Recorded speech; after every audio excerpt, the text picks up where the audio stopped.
ทั้งเจ้าหน้าที่ไทยทั้งนักข่าวไทยก็บอกเลยว่าไวแห้งนะขามมาหอดปากเซเลยเนาะเพื่อมาตามคดีนี้นะพี่น้องสลากก็ขอฝากให้พี่น้องชาวลาวทุกคนเนาะให้เป็นหูเป็นตาให้เป็นกระบอกเสียงให้กับทางฝั่งไทยเนาะแล้วก็เจ้าหน้าที่ลาวก็ให้แบบเร่งดำเนินคดีนะให้เร่งติดตามตัวมาเพื่อให้ไปรับผิดชอบในสิ่งที่ชาวลาวคนนี้ได้สร้างไว้นะพี่น้องข่าวเรื่องนี้เนี่ยนะคะยอมรับว่าตกใจมากชาวลาวก็ติดตามเรื่องนี้ด้วยเหมือนกันส่วนตัวเองเนี่ยไม่รู้จักแล้วก็ไม่คุ้นเคยกับหน้าของจูมาตลอดมาก่อนนะคะแต่วันนี้เห็นว่ามีตำรวจฝั่งไทยมาลงพื้นที่แล้วก็สอบถามข้อมูลที่ตลาดจำปาสักแล้วก็ต้องสบายดีพี่น้องสวัสดีค่ะพี่น้องจ้าเมื่อนี้มาพบกับซ่องสาวหลาชาแนลอีกแล้วเด้อมาพบมาพ่อกับสลาตอนค่ำๆเด้อพี่น้องสลาก็อาบน้ำอาบในเซ็ตเป็นทีเรียบร้อยเนาะพี่น้องเตรียมตัวสิเขานอนแล้วพี่น้องจ้าช่วงนี้บรรยากาศบ้านสลากับคนขางสีเย็นเนาะพี่น้องเนาะก็เลยพากันอาบน้ำไว้แล้วก็เขานอนแต่หัวค่ำเนาะพี่น้องเนาะแต่สลายังบ่ทันได้เขานอนดอกพี่น้องส่วนคนน้อยก็พอนะเขาไปนอนแล้วเนาะพี่น้องพอเฟตตี้ยังบ่ทันได้อาบน้ำเนาะพี่น้องแต่ว่าได้รับหน้าที่เอาลูกเขานอนถาแม่เนาะพี่น้องเนาะมื้อนี้สลาก็มีเรื่องเล่าเกี่ยวกับสาวลาวที่เป็นกระแสณตอนนี้นะพี่น้องสลาก็เป็นอีกคนหนึ่งเนาะที่ติดตามข่าวนี่นะพี่น้องพอสลาก็รุ่นแล้วก็ภาวนาอยากให้ทางเจ้าหน้าที่น่ะติดตามตัวคนร้ายมาดำเนินคดีไวๆเนาะติดตามตัวคนร้ายมารับกรรมในสิ่งที่เขาก่อไว้นะพี่น้องสลาก็ตามข่าวเนาะพี่น้องคืออย่างล่าสุดนะพี่น้องก็เห็นทางช่อง8เนาะเพิ่นก็ลงข่าวไว้นะว่าทั้งเจ้าหน้าที่ไทยทางนักข่าวไทยก็ได้เดินทางไปแขวงจำปาสักของประเทศลาวเนาะเพื่อตามล่าหาตัวสาวลาวที่ก่อเหตุเนาะพี่น้องเนาะสลากับเบิ่งข่าวเนาะพี่น้องโดยความรู้สึกของสลานะพี่น้องเรื่องเล่านี่นะถ้าหากว่าสาวลาวคนนั้นบ่ผิดนะบ่จำเป็นตรงนี้เนาะพี่น้องเนาะในชั้นสัตยานของคนลาวที่เขาไปเฮ็ดงานอยู่ประเทศไทยเนาะพี่น้องถ้าหากว่าไล่ออกจากงานกับหางานใหม่แค่นั้นเนาะพี่น้องเนาะถ้าหากว่าบ่มีเรื่องต้องลบหนีเขาเจ้าบ่กลับบ้านแน่นอนเนาะพี่น้องในชั้นชาตญาณของคนที่ไปเฮ็ดงานอยู่ไทยเนาะพี่น้องในฐานะที่สลาก็เคยไปเฮ็ดงานอยู่ไทยมาก่อนเนาะพี่น้องเนาะแค่ตกงานบ่แม่นปัญหาหนักเด้พี่น้องเพราะว่าเฮาสามารถหางานใหม่ได้เนาะอีกอย่างงานอยู่ประเทศไทยก็ค่อนข้างสิหลายนะพี่น้องและอีกอย่างหนึ่งเฮาก็เป็นคนลาวด้วยซ้ำนะเฮาสามารถหางานได้ง่ายเนาะพี่น้องเนาะเพราะในจ้างไทยเขาเจ้าแบบมักคนลาวอยู่แล้วนะพี่น้องในความรู้สึกคนสลานะถ้าหากว่าบ่มีเรื่องเล่าที่ตรงนี้บ่จำเป็นต้องกลับเนาะพี่น้องแต่นี่ก็มีความแบบรู้สึกว่าเป็นยังต้องรีบร้อนกลับบ้านนะพี่น้องในความรู้สึกของสลานะสลาก็สันนิษฐานเนาะว่ามันสิเป็นแบบนี้หรือบ่นะพี่น้องสลาก็บ่ได้แบบปักปั๊มเนาะเพราะว่ายังบ่ทันได้มีแบบยังบ่ทันได้สอบสวนนะคืออย่างสาวลาวคนนั้นที่เป็นผู้ต้องสงสัยก็ทางเจ้าหน้าที่เพิ่นก็ยังบ่ทันเจอตัวแล้วก็ยังบ่ทันได้สอบสวนนะพี่น้องแต่ก็มูลเหตุก็มันก็เอียงไปทางนั้นนะพี่น้องเพราะว่าข่าวก็คือโคมขนาดนี้นะพี่น้องสลาเชื่อได้ว่าข่าวไทยนี่คนลาวเบิ่งนี่ใส่คำว่า100%พุ่นเด้บ่ว่าจะมีเรื่องเล่าหยังบ่ว่าจะมีข่าวอีหยังคนลาวก็สิฮู้ของคนไทยหั่นแหละสลาเชื่อว่าถ้าหากว่าฮู้ข่าวนี่นะถ้าหากว่าเจ้าของบ่ได้ก่อเหตุต้องติดต่อเขามอบตัวต้องติดต่อเขามาเพื่อให้ข้อมูลเนาะพี่น้องแต่อันนี้ก็เงียบไปเลยนะพี่น้องมันก็มีมูลเหตุหั่นแหละพี่น้องเนาะสลาก็ไปเห็นข่าวทางช่อง8เนาะเพิ่นก็ได้ลงไว้ว่าทางเจ้าหน้าที่เพิ่นก็ไปฮอดปากเซ่พุ่นแหละพี่น้องเพื่อไปตามล่าเนาะพี่น้องเนาะสลากับขอภาวนาเนาะพี่น้องให้ติดตามตัวคนร้ายมาลงโทษมาดำเนินคดีมารับกรรมในสิ่งที่เพิ่นก่อไว้เนาะพี่น้องเนาะโอเคพี่น้องเดี๋ยวเรามาเบิ่งคลิปมาเบิ่งข่าวไปพร้อมๆกันเนาะก็เนี่ยค่ะเป็นการข้ามด่านล่าสุดเห็นบอกว่าเราข้ามไปจำปาสักค่ะแล้วก็ทราบมาว่านางจูม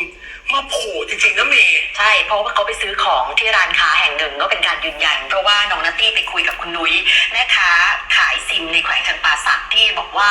ตอน9 โมงกว่าๆจูมเนี่ยข้ามช่องเม็กแล้วก็มาขึ้นรถที่หน้าร้านคุณนุ้ยนี่แหละเอาเหรอใช่แต่ตอนนั้นน่ะคุณนุ้ยยังไม่ได้เข้าร้านแต่มีเพื่อนอยู่ที่ร้านข้างๆบอกเห็นจูมมาเพราะว่าเอารูปให้ดูค่ะน้องนัตตี้เอารูปให้ดูจากนั้นไม่นานเห็นบอกมีผู้ชายสูงวัยคนหนึ่งไม่แน่ใจเป็นพ่อหรือเป็นญาติของจูมหรือเปล่าขับรถมารับนางสาวจูมออกจากจุดนี้แสดงว่ามันมีญาติรออยู่แล้วบอกมันไม่ได้กลับลาวตั้งนานแล้วถูกป่ะใช่แสดงว่ามีคนมารับมันเดี๋ยวเขาเปิดภาพตอนมันลงรถจากที่อุบลเลยครับเอามาคู่กันแต่นัตตี้ตอนนี้อยู่ลาวแล้วเสร็จแล้วเนี่ยก็ถามว่าเราถนนเส้นนี้มันไปไหนได้บ้างก็อยากจะรู้ว่าออกไปทางไหนนะคะคุณนุ้ยก็บอกว่าถนนเส้นนี้มันจะเชื่อมกับตัวเมืองจำปาสักแล้วก็เชื่อมต่อไปเมืองปากเซซึ่งห่างจากจำปาสักไปอีก45 กิโลเมตรเรียกได้ว่าผู้ต้องหารายนี้จูมเนี่ยถ้าข้ามฝั่งมาจะไปที่ไหนก็ได้พูดง่ายๆไม่สามารถที่จะรู้ว่าไปถึงไหนได้บ้างเพราะไปได้เรื่อยเลยนะคะที่แล้วแหละตรงนี้ใช่ค่ะแล้วก็ตอนนี้ปรากฏว่าที่ลาวก็มีข่าวของจูมเนี่ยแชร์ในโซเชียลมีเดียจำนวนมากเลยนี่ต้องฝากพี่น้องชาวลาวหน่อยนะครับพี่น้องชาวลาวน่ารักมากช่วยชี้เบาะแสน้องจูมหน่อยนะเดี๋ยวยังไงถ้าบอกตำรวจลาวปุ๊บเนี่ยตำรวจลาวเขาก็เป็นมิตรกับไทยเดี๋ยวน่าจะลากคอมันได้แต่สุดท้ายก็คือลงจำปาสักใช่ค่ะมีเสียงของคุณนุ้ยนะคะ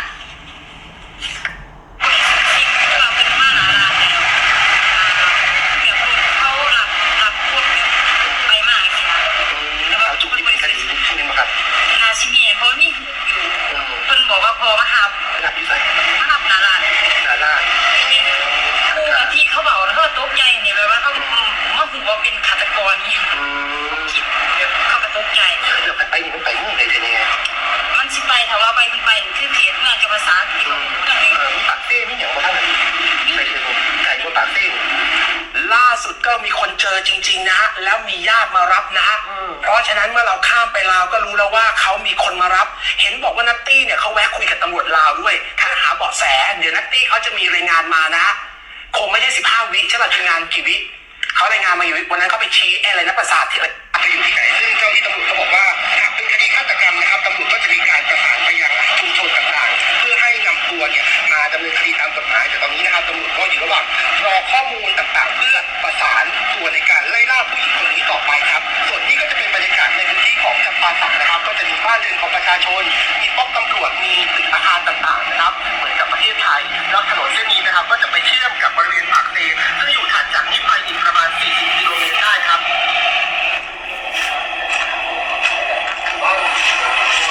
นี่นะฮะค่ะคือจริงๆแล้วเนี่ยนะคะก็น้องนัตตี้ก็พาไปดูที่ป้อมตำรวจตรงนี้แล้วก็มีการคุยกับเจ้าหน้าที่ตำรวจด้วยว่าเนี่ยคือสังเกตไหมว่าจูงมาหรือเปล่าต้องผ่านทางนี้หรือเปล่าเวลามาถึงช่องจากช่องเม็กมาแล้วเนี่ยสามารถที่จะติดตามเนี่ยไหมตำรวจเขาบอกโอ้วันหนึ่งคนมาเยอะแยะทั้งรถบัสรถมอเตอร์ไซค์รถอะไรไม่ได้สังเกตหรอกแต่ถ้ามีที่อยู่เดี๋ยวเขาตามให้ได้และตอนนี้กำลังอยู่ระหว่างประสานกับผู้นำชุมชนแล้วก็ผู้นำแต่ละเมืองเพื่อจะติดตามตัวนางจูมอยู่ด้วยตอนนี้ค่ะล่าสุดเราไปเจอแม่ค้าจำปาสักเลยถูกไหมค่ะเป็นยังไงบ้างจำปาสักเราไปเจอคุณแตงค่ะเป็นแม่ค้าที่ตลาดจำปาสักเนี่ยนะคะเล่าให้เราฟังเหมือนกันบอกว่าข่าวเรื่องนี้เนี่ยนะคะยอมรับว่าตกใจมากชาวลาวก็ติดตามเรื่องนี้ด้วยเหมือนกันส่วนตัวเองเนี่ยไม่รู้จักแล้วก็ไม่คุ้นเคยกับหน้าของจูมมาตลอดมาก่อนนะคะแต่วันนี้เห็นว่ามีตำรวจฝั่งไทยมาลงพื้นที่แล้วก็สอบถามข้อมูลที่ตลาดจำปาสักแล้วก็ต้องชมตำรวจอีกเหมือนกันแต่ว่าตำรวจเขาไล่บี้มันมากนะตำรวจไทยจะไม่ปล่อยมันไว้เหมือนกันใช่ค่ะเมื่อวานนี้ตอนที่ผู้หญิงคนนี้ข้ามฝั่งมาเนี่ยคุณแตงบอกไม่ได้สังเกตเห็นหรอกเพราะไม่ได้วันหนึ่งคนมันข้ามไปข้ามมาเยอะมากเลยค่ะแต่คุณแตงเชื่อว่าถ้าตำรวจรู้ที่อยู่ของผู้หญิงคนนี้ก็ตามตัวไม่ยากนะคะไม่รู้ว่าเขากลับไปบ้านเกิดหรือเปล่าหรือว่าข้ามฝั่งมาแล้วมันไปได้หลากหลายมากเลยจากจุดนี้จำปาสักไปปากเซแล้วไปอีกหลายเมืองหรือจะเข้าป่าก็ได้ค่ะแต่คุณแตงบอกว่าอยากให้ผู้หญิงคนนี้มามอบตัวกับตำรวจค่ะถ้าเขาก่อเหตุจริงๆค่ะก็เคยเห็นน้องครับแล้วแม่ตกใจเพราะว่าเป็นเรื่องของครับเป็นสิ่งอะไรแต่ว่าคนใหญ่เนี่ยดินเนี่ยเลยนะไปตามตัวมันต่างยากคนเนี่ยมันเข้าไปลึกคุณจะมาหาสิบอกเดี๋ยวเขาเคยเห็นนะคุณคนอยู่บ้านเนี่ยขายของแล้วผู้หญิงตัวคนมากอ่ะอยากให้เขาไปแบบมอบตัวเพราะเขาจะไปมอบตัวแล้วเราทำอะไรผิดเนี่ย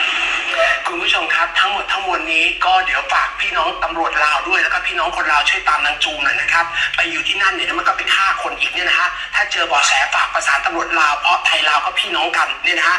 ไม่มีปัญหาเลยใช่ไหมไทยกับลาวไม่เหมือนเขมรเนี่ยนะฮะเนี่ย นี่แหละพี่น้องสลากะ